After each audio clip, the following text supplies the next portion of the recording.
Si la bordure des poches de pantalon où ça arrive souvent aussi avec les ourlets bien fatigués, il y a la solution de faire comme ceci avec un ruban gros grain. Je vais vous montrer comment il faut le faire. Ici, il y avait les points d'arrêt en petit zigzag, donc il faut enlever en haut et en bas. Comme il y avait les petits trous, donc j'ai recousu en même temps également. Ensuite, je prends le ruban, je plie à distance de 5 mm à peu près. Si c'est un petit peu plus, ce n'est pas grave. Et j'entoure comme ceci. De deux côtés. Dans ce cas-là, on utilise plutôt les pinces, c'est plus pratique. Parce que mettre les épingles, il y a beaucoup d'épaisseur de tissu, on rajoute en plus. C'est pas évident.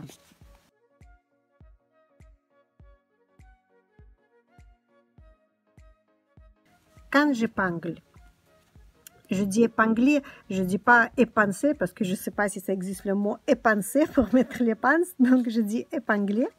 Quand vous épinglez, faites attention pour que à l'autre côté, la largeur soit un petit peu plus grande de ruban qu'ici parce que nous allons coudre d'ici. Et comme ça, nous serons sûrs que la couture va tomber sur le ruban également. Le ruban, il ne sera pas décalé. Et là, quand on s'approche vers la fin, je coupe le ruban. Je me repère vers la première poche jusqu'où il doit aller pour faire les deux côtés pareils. Ensuite, je plie et je le remets. Comme ceci.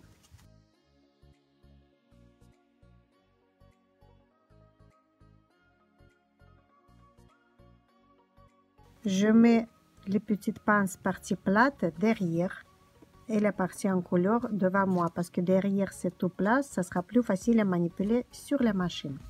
Ensuite, je choisis le fil de même couleur. Si vous n'avez pas de même couleur, prenez légèrement plus foncé. C'est la règle de base dans la couture. Et je vais commencer à coudre en utilisant le point zigzag de largeur 2 mm et de longueur 0,55. Pour coudre, j'enlève la ceinture au maximum d'ici, derrière, pour ne pas coudre par-dessus. Ensuite, je tiens avec le doigt et j'enlève le premier pince. Je manipule l'ouvrage quand l'aiguille est dans le tissu. Ensuite, je tourne. Et j'utilise un point normal, point tout droit.